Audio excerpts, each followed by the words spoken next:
I want to mention something really interesting with regards to this week's Parsha that not everybody is aware of.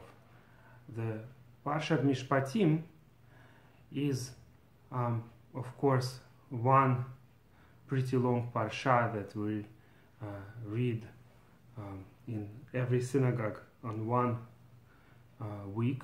It's one weekly reading.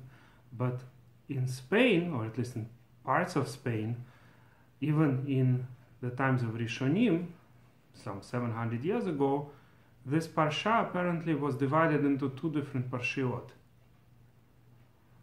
Why is this important?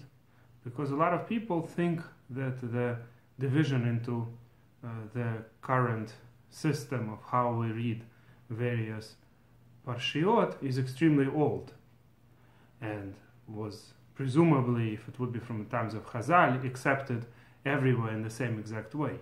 But we see from this that at least in Spain, for a certain time period, quite recently, at least in general for Jewish history, 700 years ago is considered quite recent. That's way after the Talmud was already sealed. They still had a different division of the Parshiot than we do. How do we know that indeed in Spain they read Parshat Mishpatim as two different Parshas, and where exactly was it divided? Where was the beginning of the second Parsha? It turns out from the verse, Im kesef talvei et ami, if you lend money to my people, that was considered a separate Parsha. How do we know this? We know this from two books, both written in Spain, that both of them treat it as a separate Parsha. One is the commentary to the Chumash, to the 5 books of Moshe, written by Rabbeinu Pachia, or Bechaye, as some people pronounce it. He was a student of Rashba, and he always starts every Parsha with a verse of Mishlei, which he explains. And then he goes on to the commentary of the weekly reading. He always takes a verse from the book of Proverbs, and then connects it somehow to the beginning of the Parsha. And here, right before the middle of Parshat Mishpatim, all of a sudden, before the verse Im kesef talvei et ami, he starts with telling us a verse from Mishlei and then goes on to the Parsha, exactly like he would when it's a separate reading. Similarly, Sefer HaChinuch, also written in Spain, some say the student of one of the students of Rashba wrote it. Others think that it was Rabbi Aaron Alevi, a student of Ramban.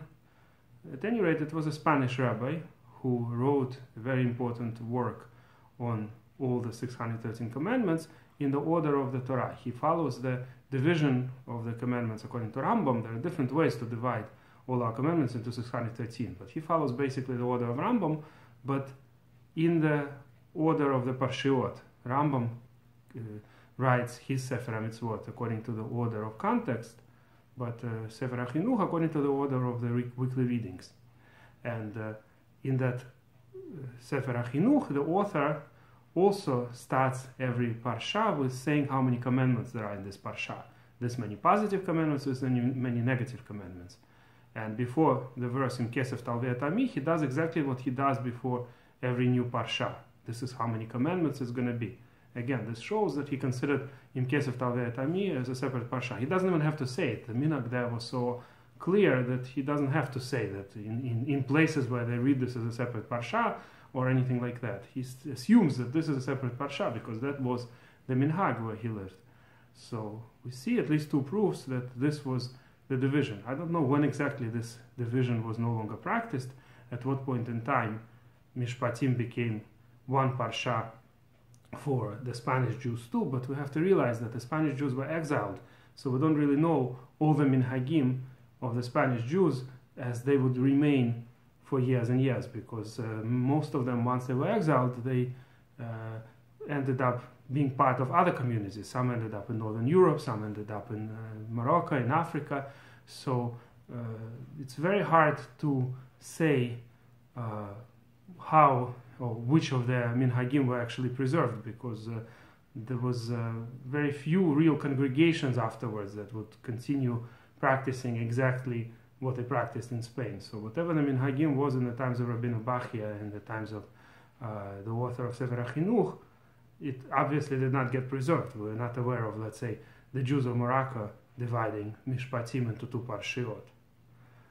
There are other minhagim, by the way, that we will find that the Jews of Morocco had the minhag that, or some Jews in Morocco had the minhag that Tur mentions as a minhag of Spanish Jews. One example that comes to mind is the Tur, Balaturim, who lived at the end of his life in Spain, writes that in some places in Spain they don't say Musa, in Musaf of Shabbat, they don't say the brocha, the long nusach that we have, Tikanta Shabbat, Ratzita Karbonatea, right? It's in the opposite alphabetical order, Tav, Shin, Reish, Kuf order. So Tashrak, right? So in Spain they had a shorter nusach that they prayed on Musaf of Shabbat.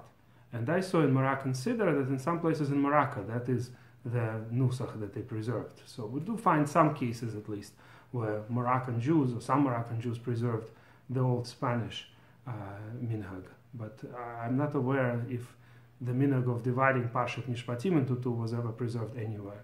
By the way, interestingly, with regards to Moroccan Jews, this is just another small riddle.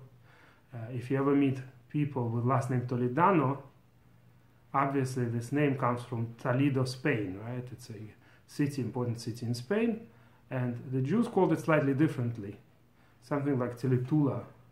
And that city is going to be posed as a riddle. If you ever meet a Moroccan Jew whose name is Toledano, you could say, where is your last name mentioned in Shulchan Aruch? So what's the answer to the riddle? The Shulchan Aruch, in the end of the laws in Even HaEzer, in dealing with Ketubah and other laws that have to do with financial issues, it mentions a special takana, a special law that was made in that city, which apparently was to an extent accepted, or some parts of that law were accepted in other places too. So Toledo in Spain, Toledo, became kind of known for a specific law that has to do with dividing property in the case of death. And that's why the name Toledano, in a certain sense, you could say, is mentioned, or at least the city from which the name Toledano comes is mentioned in the Shulchan Aruch. And on this note, I end this video. If you like it, please press like.